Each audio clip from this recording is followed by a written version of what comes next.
Hello students, there is a good news for you. Now you can write the same matter at different speeds. Link of the same is given in the description box. Thank you. Start.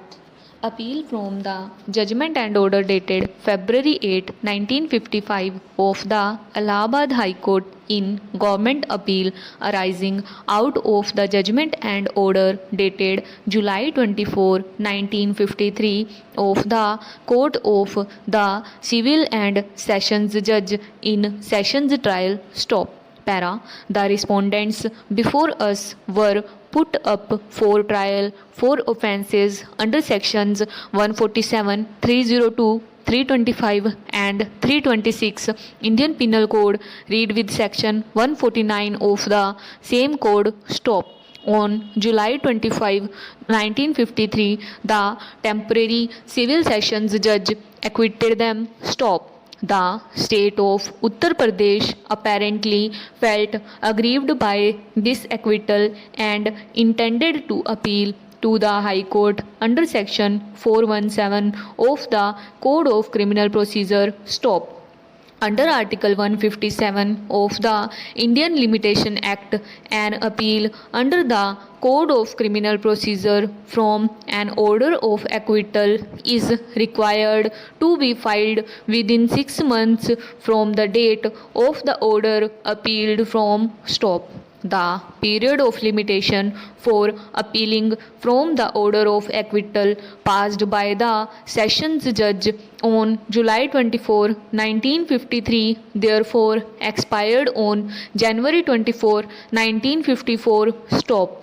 That day being a Sunday, the Deputy Government Advocate on the next day filed a petition of appeal on behalf of that state. Stop.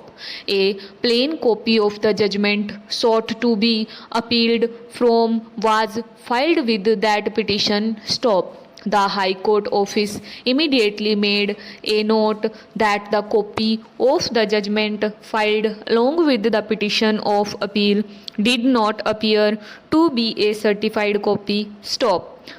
After the judicial records of the case had been received by the High Court, an application for a certified copy of the judgment of the trial court was made on behalf of the state on February 12, 1954. Stop. The certified copy was received by Deputy Government Advocate and he presented it before the High Court when he made an order that the certified copy be accepted and that 3 days further time be granted to the appellant for making an application under Section 5 of the Indian Limitation Act for condoning the delay in the filing of the certified copy. Stop. Accordingly, an application for the condonation of delay was made by the appellant on the same day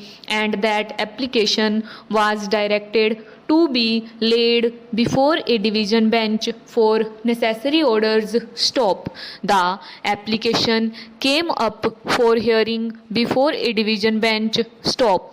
At the hearing of that application, learned counsel appearing for the appellant urged that as there was in the circumstances of this case sufficient cause for not filing the certified copy along with the petition of appeal, the delay should be condoned and that in any event the filing of the plain copy of the judgment of the trial court along with the petition of appeal constituted a sufficient compliance with the requirements of Section 419 of the Code of Criminal Procedure. Stop. By their judgment delivered on December 7, 1954, both the learned judges took the view that no case had been made out for extending the period of limitation under Section 5 of the Indian Limitation Act and dismissed the application, and nothing further need to be said on that point. Stop. The learned judges, however, differed on the question as to whether the filing of a plain copy of the judgment appealed from was a sufficient compliance with the law by taking the contrary view. Stop.